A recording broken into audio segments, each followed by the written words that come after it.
Steel hit steel 2 meters underground. The tractor lurched. Cody Reyes felt it in his spine before he heard it, a jolt that traveled up through the seat and into his back teeth. He was 22 years old, 3 weeks into this job, and he had never felt dirt push back like that. He killed the engine. The silence afterward was total. No birds, no wind, just the tick of a cooling engine block and the low hum of blood in his ears. He climbed down into the trench he'd been cutting since 6 that morning. A drainage line, nothing more. His foreman had marked it out with orange flags the day before, a straight run from the old barn foundation down toward the cattle guard. At the bottom of the trench, something curved out of the soil. Dark, ridged, metal. Cody crouched and brushed dirt away with his glove. The shape kept going, longer than a pipe, wider than a culvert. He worked his fingers along the edge until he found a seam, and the seam had rivets. That was when he understood he was looking at a roof. He didn't touch anything else. He climbed out, radioed his foreman, and stood at the lip of the trench for 11 minutes, waiting for someone to tell him he was wrong. Nobody did. The foreman called the county sheriff's office at 7:52 a.m. By 9, 2 patrol units and a supervisor's truck sat parked along the fence line of what used to be the Vance family ranch. By 11, a backhoe operator from the county road department was carefully widening the hole under a deputy's direction, because whatever was down there, it was old enough and buried deep enough that nobody wanted to rush it. By noon, they had exposed enough of the vehicle to know what it was.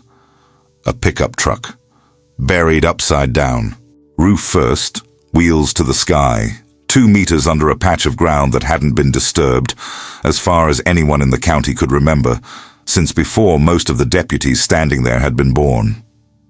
Sheriff Marcus Doyle had worked this county for 19 years. He'd pulled stolen cars out of stock tanks and found more meth labs in barns than he cared to count. He had never stood over a buried truck. "Nobody in this county buries a vehicle," he said to his lieutenant quietly, the way a man talks when he already suspects the answer won't be a good one. Not on purpose. Not like this. He was right. And in 6 days, dental records would confirm exactly how right he was. We're glad you're here for this one. If you're new to Archive 26, we reconstruct real-feeling missing persons cases from the ground up. Evidence first, conclusions last. Consider subscribing if that's the kind of story you're after. Now, back to West Texas. Because 55 years before Cody Reyes ever climbed onto that tractor, a 9-year-old boy rode out from this exact patch of ground on a bay horse named Scout, carrying 2 lunch pails toward the north fence line, and never made it there. His name was Billy Vance, and what the sheriff's department found in that trench in 2026 didn't just answer where he'd been for 55 years. It answered who put him there and why. Archive 26 reconstructs fictional cases inspired by real patterns in American missing persons investigations. Billy Vance and the events depicted are not real. This story is created for entertainment and reflection. October 14th, 1971. 6:15 in the morning, and the Vance kitchen already smelled like coffee and biscuit dough. Eleanor Vance had 4 lunch pails lined up on the counter before the sun came up. Her husband, Walter, ran 14,000 acres of cattle country with 11 full-time hands, and someone had to feed the 2 men working the north boundary that week, a fence repair job that had them too far out to ride back for lunch. Billy was already dressed when he came down the stairs. 9 years old, still missing a front tooth, wearing his father's old work shirt with the sleeves rolled up twice because nobody had gotten around to buying him a smaller one. "I'll take it," he said. Not asked, told. Eleanor almost said no. She would replay that almost for the rest of her life. He'd been asking to ride the north fence alone for 2 months, she told investigators years later. Her voice flat in the way people's voices go flat when they've told a story so many times the words have worn smooth. He knew that land. He'd ridden it with his father a dozen times. It wasn't reckless. It was just... He was 9, and he wanted to do a man's job. Walter Vance saddled Scout himself. He checked the girth twice, the way he checked everything twice, and he tied the 2 lunch pails to the saddle horn with a length of baling twine. "Straight there, straight back," Walter told him. "You see anybody you don't know, you turn around." "Yes, sir." His older sister Carol was 14 that October, old enough to notice things a 9-year-old wouldn't. She stood on the porch and watched her brother ride off toward the tree line, and later she would tell a reporter something that never made it into any official report, because it wasn't evidence. It was just a feeling. "He turned around once," Carol said. "About halfway to the trees, he turned Scout around and waved at me. He never did that. I used to think about that wave for years, whether he knew something, whether some part of him knew. I don't believe that anymore. I think a boy just waved at his sister. But at the time, it felt like the only piece of him I had left, so I held on to it too hard." Billy rode toward the north fence line at 6:40 a.m., under a sky still gray at the edges, with 2 lunch pails and a horse who knew the property better than most of the ranch hands did. 3 hours and 11 minutes later, Scout came back alone. Walter Vance was mending a section of corral fence near the barn when he heard the hoofbeats. He didn't look up right away. Horses came and went on a working ranch. It was the rhythm of the sound that stopped him. Too fast, too uneven. A horse, moving the way a horse moves when nothing is guiding it. Scout came through the yard gate at a trot, reins loose, stirrups swinging empty against his flanks. The saddle was still cinched tight. The lunch pails were gone. Walter's hammer was still in his hand. He set it down on the fence rail, and later he would tell the sheriff that he remembered doing that, setting the hammer down carefully, like it mattered, like some part of his mind was still operating in a world where things got put away neatly. "Billy!" No answer. Just the horse, blowing hard, sweat darkening his neck. Walter checked the saddle first, cinch tight, stirrups even. No blood, no tears in the leather, nothing to suggest Scout had bolted through brush or thrown his rider hard. If the horse had been spooked and run, there should have been some mark of it. There was none. That absence of damage would matter more than anyone understood that afternoon. A boy thrown from a horse leaves evidence on the horse. A boy who simply never came back to it does not. Eleanor came out of the house at his shout. She would later describe the next several minutes as happening underwater. Her own voice sounding far away, her legs moving without her deciding to move them, saddling a second horse with hands that wouldn't stop shaking enough to buckle the girth on the first try. Walter rode for the north fence line himself, alone, at a hard gallop, while Eleanor telephoned the 2 ranch hands working that section from the house phone, the line crackling with the party line static that still plagued rural exchanges in 1971. The hands hadn't seen Billy. They had been working the far corner of the boundary all morning, nearly a mile from the tree line Scout had disappeared into. They had never received lunch. Walter reached the tree line at 10:52 a.m., according to the timeline he gave deputies that evening. He found nothing. No pails, no boy. No sign that anyone had passed through recently except old cattle tracks and the flattened grass where Scout himself must have stood, waiting for some unknown stretch of time before deciding on his own to go home. He rode the fence line for another 40 minutes before turning back for the house. And it was on that ride back, alone, the sun climbing high and hard overhead, his son's name going hoarse in his throat, that Walter Vance later admitted he already knew, in some part of himself he never spoke about again, that this was not going to end the way a missing lunch pail should end. He reached the house at 11:47 a.m. Eleanor was standing in the yard with the telephone receiver still in her hand, the sheriff's office already on the line. Sheriff Dale Whitfield had run this county's department for 6 years by 1971. and he'd spent most of that time settling boundary disputes and hauling in the occasional drunk from the Saturday night dance hall outside town. He had never run a missing child search. He arrived at the Vance Ranch by 1 p.m. with 2 deputies, and by 3 p.m. he had requested bloodhounds from the neighboring county, because his own department didn't have any. "We had a small county," Whitfield said, in an interview recorded decades later for a regional cold case retrospective, his voice by then thin and papery with age. 1,200 square miles and 8 deputies.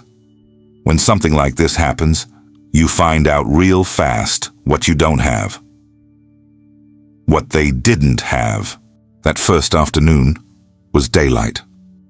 By the time the dogs arrived from the next county over, it was past 5 p.m., and the search had to begin against a clock that was already losing. The dogs picked up Billy's scent near the yard gate, expected, since that was where he'd mounted the horse, and followed it out toward the tree line where Scout had eventually emerged. The trail held for the better part of a mile. Handlers described it as strong, unbroken, the kind of scent line that made everyone on that search briefly, dangerously hopeful. Then, near an old maintenance barn on the eastern edge of the property, the dogs stopped. Not slowed, stopped. Both animals sat down almost simultaneously, the universal signal handlers use for a trail gone cold, and no amount of coaxing moved them forward.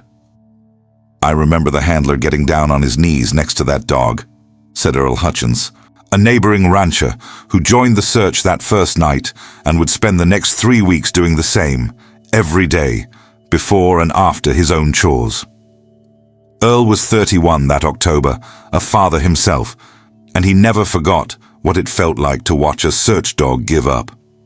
He kept saying, come on," real soft, like he was talking the dog into it instead of ordering him.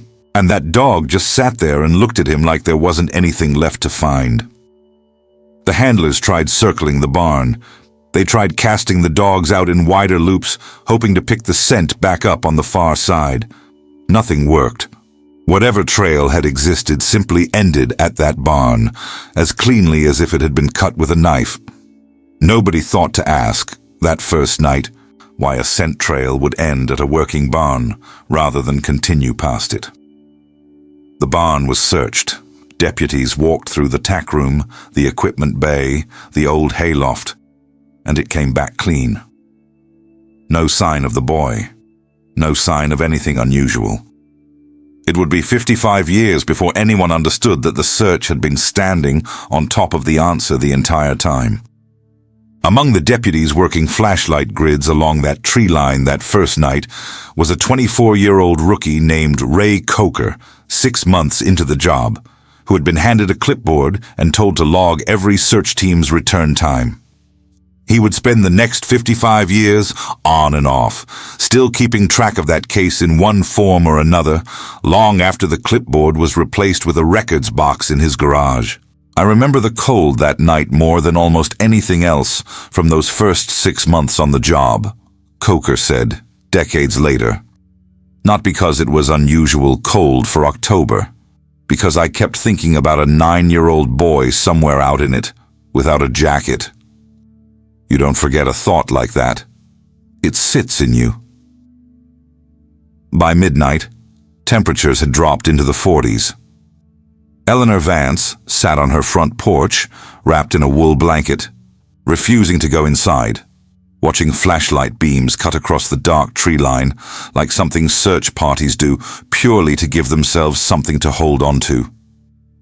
I kept thinking if I went inside, it would mean I'd given up on that day, she said decades later to a reporter working on the case's 20th anniversary. So I sat out there until it got light again.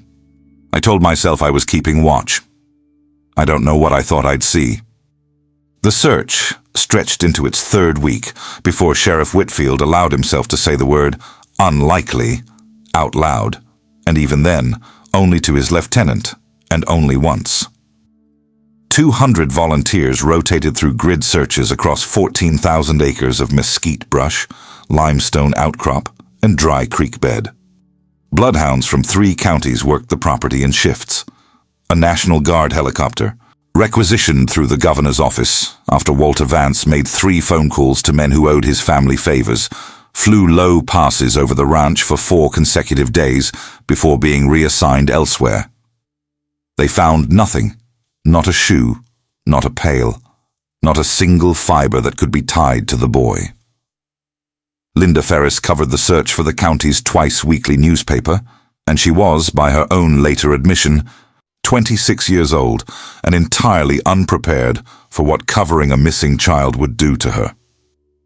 "I'd covered county commissioner meetings and the 4-H fair," Ferris said in a 2019 interview conducted for a journalism retrospective on rural crime reporting. "Then I'm standing in a field at 6 in the morning watching Walter Vance, a man worth more money than the rest of the county combined, down on his hands and knees, searching through dry grass like it was the only thing keeping him alive. You don't come back from covering that the same reporter you were before." Ferris's early reporting captured a detail that later analysis of the case would treat as significant, though nobody recognized it at the time. In her second week of coverage, she noted that Billy's uncle, Russell Vance, Walter's younger brother, who managed the ranch's eastern pastures, had been notably absent from several of the largest volunteer search days, citing cattle business that kept him occupied elsewhere on the property. It was a footnote in a newspaper article. Nobody flagged it. Russell had, after all, reported his own concern to the sheriff the very first afternoon, and had personally organized 2 of the early search grids near the western boundary, just not, as it happened, anywhere near the eastern barn. 2 competing theories took hold over that first month, and both would harden into a kind of folklore that outlived the investigation itself. The first theory involved drifters. Ranch country in that stretch of Texas saw a steady trickle of transient workers moving along the rail lines and back roads, following seasonal labor from cotton to cattle to citrus. Sheriff's Department logs from that October list: 4 unnamed men stopped and questioned within a 50-mile radius of the ranch in the 2 weeks following Billy's disappearance. All 4 were released. None had any connection to the property that investigators could establish, and none matched any physical description that could be tied to the boy's disappearance, because there were no witnesses to build a description from in the first place. "We ran down every transient we could find," Whitfield said. "Every one of them had an alibi, a work ticket, somebody who could vouch for where they'd been. It felt like grabbing at smoke."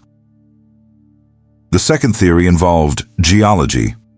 That stretch of West Texas sits over a bed of soft limestone, and sinkholes were not unheard of in the region.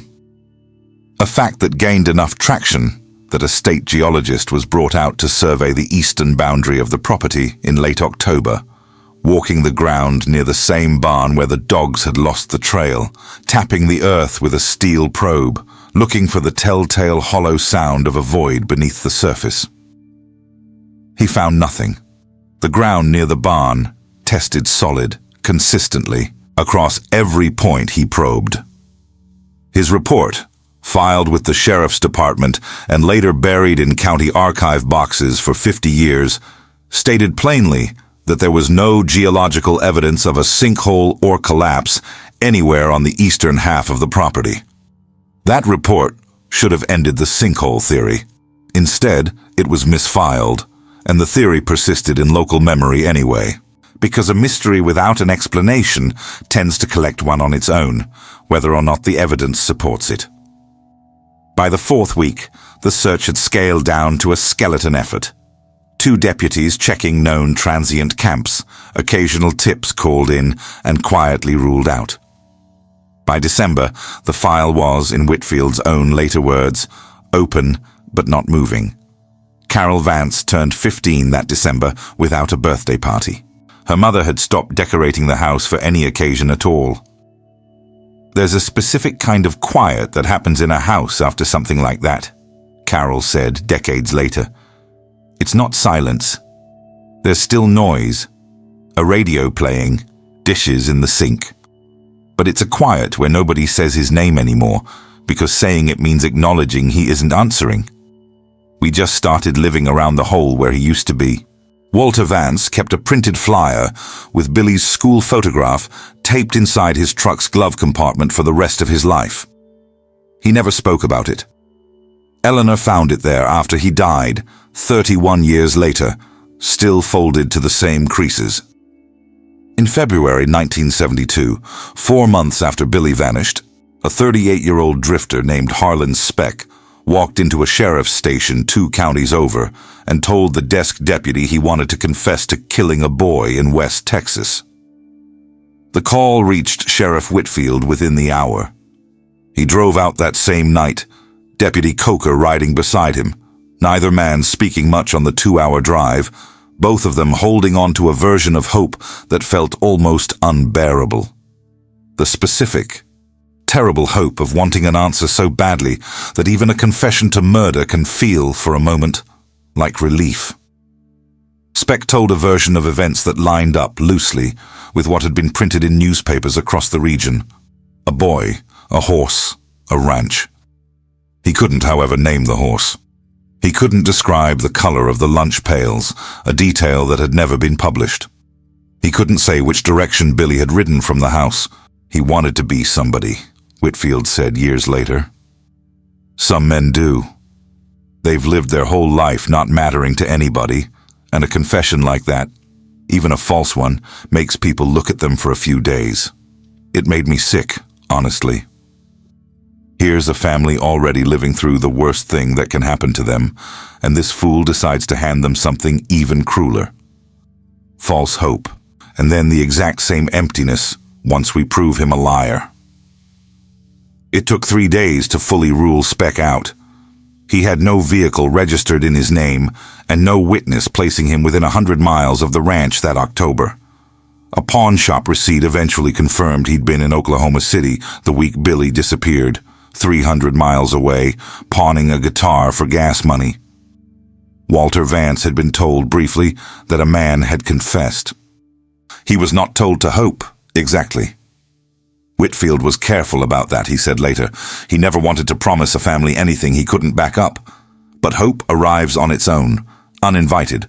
The moment a family hears the word confession, and there is no controlling how hard it lands or how much further it makes the next fall.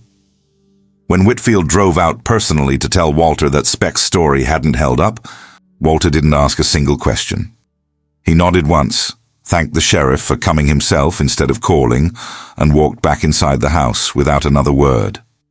Eleanor, watching from the porch, said later that she had never seen her husband's shoulders look quite that way before. Not slumped exactly, but as though something inside the frame holding him upright had quietly given out. Speck was released without charges and, as far as county records show, was never heard from again.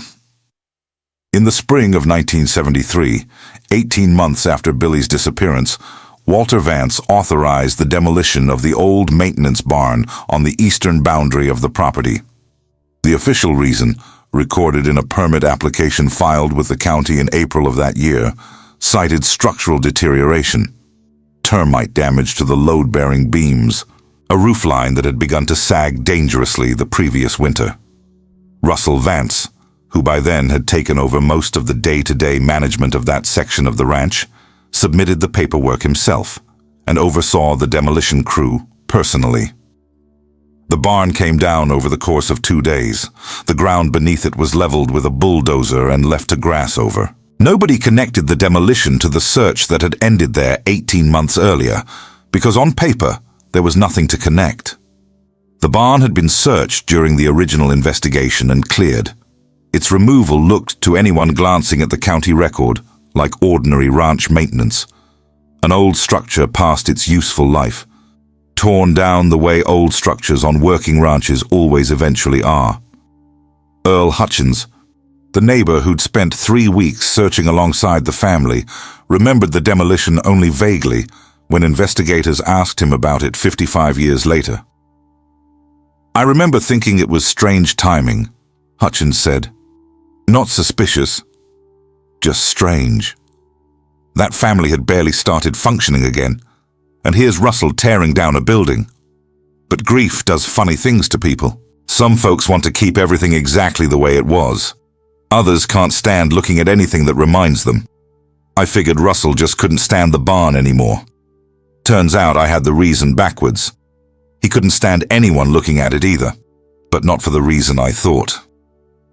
What none of them knew, what nobody would know for another 53 years, was that the maintenance pit beneath that barn floor, originally dug for servicing farm equipment, had been backfilled with concrete 18 months earlier, and that a 1968 Ford pickup truck, buried upside down inside it, already sat 2 meters beneath the exact spot where the bulldozer leveled the ground.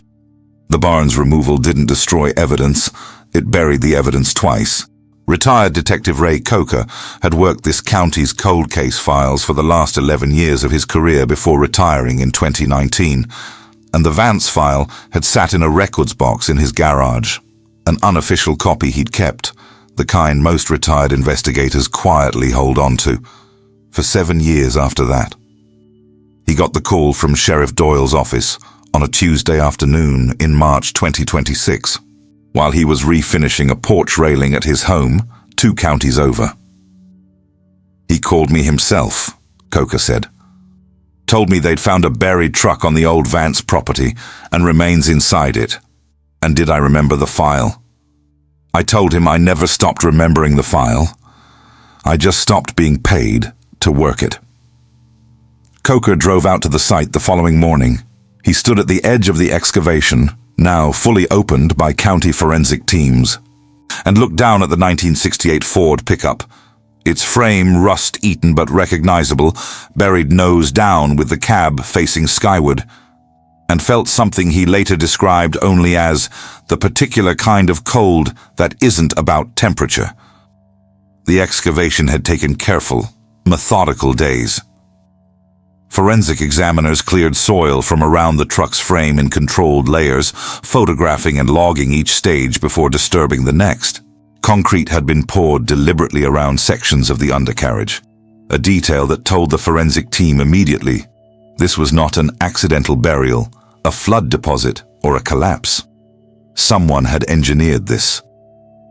Dr. Patricia Nkemelu, the forensic anthropologist brought in from the regional medical examiner's office, was the one who opened the cab door. "You prepare yourself for it," Nkemelu said, in a statement given to investigators and later summarized in the county's official case report. "You tell yourself it's been decades, that whatever is inside won't resemble a person the way you're bracing for. And then you open the door, and there are still small shoes on small feet, and no amount of professional distance changes what that does to you in the moment."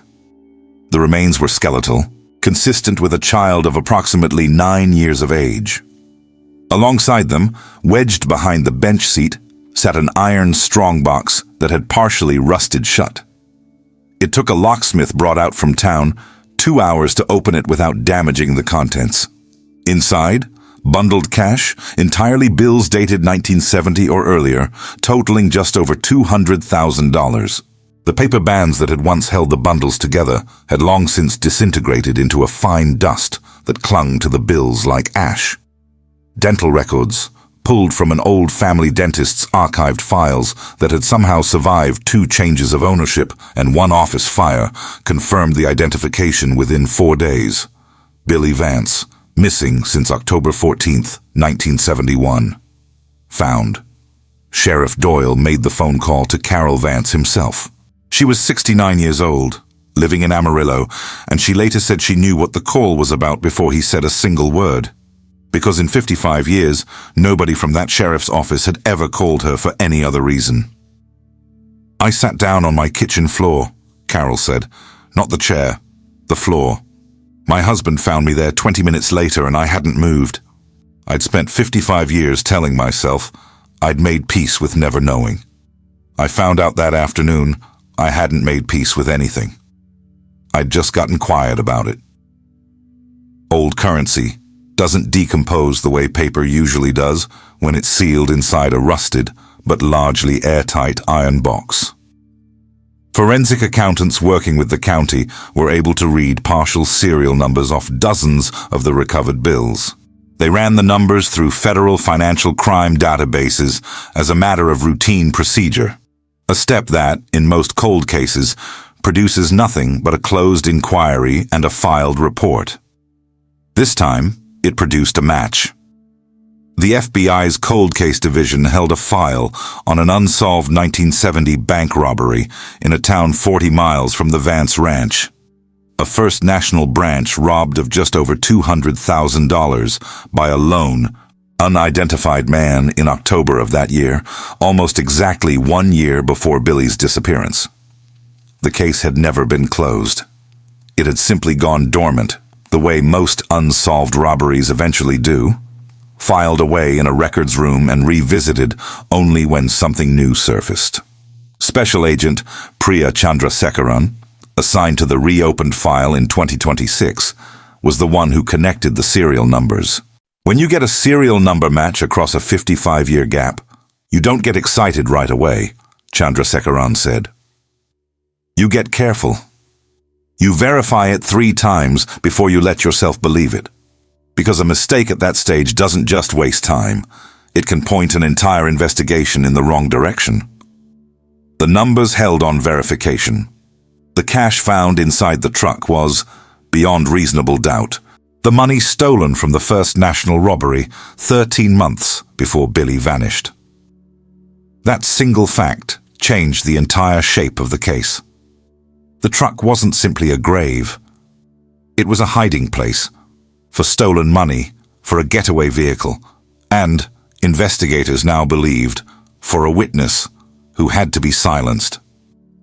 County property records showed that access to the eastern barn in the fall of 1971 had been controlled almost exclusively by one person, Russell Vance, who managed that section of the ranch and who had personally submitted the 1973 demolition permit for the same structure. Chandrasekaran pulled Russell Vance's full record. No prior arrests, no history of violence. A man who had sold his share of the family ranch in 1988, relocated to Fort Myers, Florida, and lived what appeared on paper to be an unremarkable retirement. That's often how it goes, Chandrasekaran said. The people who get away with something for decades aren't the ones who keep making mistakes. They're the ones who go quiet and stay quiet. Russell Vance did that better than almost anyone I've encountered in this job. Would you have suspected a family member first or last? In 1971, investigators never considered him at all. He had reported the boy missing himself, alongside the rest of the family. He had organized search grids. He had grieved, publicly, convincingly, for 55 years. By 2026, Russell Vance was 84 years old, confined to a wheelchair following a stroke 3 years earlier, living in an assisted care facility outside Fort Myers. Agent Chandrasekaran flew down to interview him in person, accompanied by a Florida-based field agent and a county detective sent to observe. The interview took place in a small visitation room at the care facility on a Thursday morning in April 2026. Russell Vance sat in his wheelchair by the window, a blanket over his knees, despite the Florida heat outside. Chandrasekaran began, as she always did in cases like this, with facts rather than accusations. She laid out the serial number match, the property record showing his sole access to the barn, the demolition permit bearing his signature, the dental confirmation of his nephew's remains. Russell listened without speaking for several minutes. Then, according to Chandrasekaran's written report, he asked a single question. Does Carol know yet? She does, Chandrasekaran told him. He was quiet for a long time after that. Long enough that the field agent later noted in his own report that he'd begun to wonder whether Russell intended to speak at all. Then he did. I robbed that bank alone, he said. Nobody helped me. I want that on the record, because my brother's family has carried enough that wasn't theirs to carry. He described hiding the truck and the cash in the barn's old maintenance pit that same week in October 1970, intending to leave it there only until suspicion around the robbery had faded enough for him to move the money without drawing attention. He said he checked on it periodically over the following year, a fact that meant he had likely been at that barn, alone, dozens of times, while his family searched 14,000 acres around him for a boy he hadn't yet harmed. Billy found me there in October of the next year, Russell said. He wasn't supposed to be anywhere near that barn. He'd gone looking for a barn cat, he told me, one that had kittens somewhere in the loft. He walked in while I had the strong box open, counting it, the way I did sometimes, just to make sure it was all still there. Chandrasekaran asked him what happened next. Russell did not answer immediately. I told him it was found money, he finally said. Told him not to tell anyone, that I was keeping it safe, that it was a secret between us. He said okay. He was 9. He believed me. Then why didn't you let him go? Chandrasekaran said later that this was the point in the interview where she stopped taking notes for almost a full minute because writing required a steadiness her hand didn't have right then. She had sat across from men who'd done terrible things before. She said this was the first time she'd watched one of them arrive, in real time, at the part of the story he had clearly never said out loud, not even to himself. You could see him deciding whether he was going to actually say it, she said. 84 years old, sitting in a wheelchair by a window with palm trees outside, and he looked, for just a second, exactly like a man about to jump off something. Russell's hands, according to the field agent's notes, were shaking by this point, though his voice remained level. Because I didn't believe he'd keep a secret for a year. I didn't believe he'd keep it for a month. I panicked. I told myself I just needed time to think, and I put him in the truck cab to keep him quiet while I figured out what to do, and I told myself it would only be for an hour. He locked the cab door. He said he intended, at that point, only to keep Billy contained while he decided how to handle what the boy had seen. I never planned what happened after that, he said. I want that understood. I didn't drive out there that morning intending to hurt him. But an hour became most of the day, and by the time I opened that door again, it was too late to undo anything, and I made a choice I've spent 55 years failing to explain to myself, let alone to anyone else. He used a tractor from the equipment bay to push the truck, with Billy inside it, into the maintenance pit, dug into the barn's dirt floor. A pit built originally for servicing farm machinery, deep enough and wide enough, by grim coincidence, to swallow a pickup truck whole. He sealed portions of the pit with concrete over the following days, working alone, always after dark, always when the search parties had moved to other sections of the property. 18 months later, once suspicion had fully faded, and the search had long since scaled down to nothing, he filed the demolition permit for the barn itself, ensuring that no future construction or excavation on that spot would ever have reason to look beneath the surface. He never touched the $200,000. Not once, in 55 years. I told myself for a long time that not spending it meant something, he said. That it proved I wasn't really the kind of man who'd done what I'd done. I understand now that isn't true. Not spending it didn't undo anything. It just meant I let it bury a little deeper every year, right along with him. He was arrested that afternoon and charged with the murder of Billy Vance. He is currently awaiting trial, held in federal custody pending competency evaluation related to his stroke recovery, and faces the possibility of life in prison if convicted. Carol Vance flew to West Texas the week after the confession to stand at the excavation site one final time before the county filled it back in. She was 69 years old. Her parents had both died without ever learning what had happened to their son, Walter in 2003, Eleanor in 2011, each carrying the same unanswered question to the end, each still keeping, in their own way, a place set at a table that would never be filled. I used to think not knowing was the worst part, Carol said. standing at the edge of the trench where deputies had once stood over her brother's grave without realizing it. I don't think that anymore. Knowing is its own kind of hard, but at least now it's a hard I can finally put down instead of one I have to keep carrying blind. Sheriff Marcus Doyle, the man who had stood over that first exposed truck roof back in March, closed the county's file on Billy Vance for the second time in its history, this time for good. Cases like this stay with you, Doyle said. Not because they're unsolved, because they show you how long the ground can keep a secret if nobody happens to dig in exactly the right place. Cody Reyes wasn't looking for anything but a drainage line that morning. He found a 55-year-old truth instead.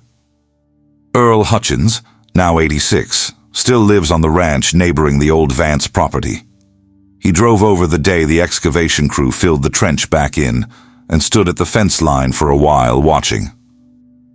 I searched that ground for 3 weeks in 1971, he said. Walked right past that barn more times than I could count. You spent 55 years wondering what you missed. Turns out the answer was everything. It was right under our boots the whole time. I don't know what a person's supposed to do with that, except try to let it go. Cody Reyes, the young tractor driver whose blade first struck the roof of that buried truck, kept working for the same excavation contractor through the rest of that spring. He wasn't required to testify, and he never sought out contact with the Vance family. But when a local reporter asked him, months later, what he thought about most from that morning, he didn't talk about the impact, or the roof, or the 11 minutes he'd spent standing at the edge of the trench waiting to be told he was wrong. I think about how ordinary the morning was before it, he said. Coffee in a thermos. Radio playing something I don't even remember. You don't know, most mornings, which ones are going to turn out to matter. That one did, for a family that had been waiting 55 years for exactly that kind of ordinary morning to happen to somebody. Billy Vance was found because a young tractor driver felt something in his spine before he heard it in his ears. 55 years is a long time to bury something. It wasn't long enough. This story is a fictional narrative inspired by real patterns in American missing persons cases. It was created for entertainment and reflection, not as an account of actual events. Thank you for spending this time with us. If this case stayed with you, tell us what stood out in the comments. The horse that came home alone, the search dogs that stopped at a barn door, the 55 years one man spent staying quiet. If you'd like to see more cases reconstructed this way, consider liking the video and subscribing to Archive 26.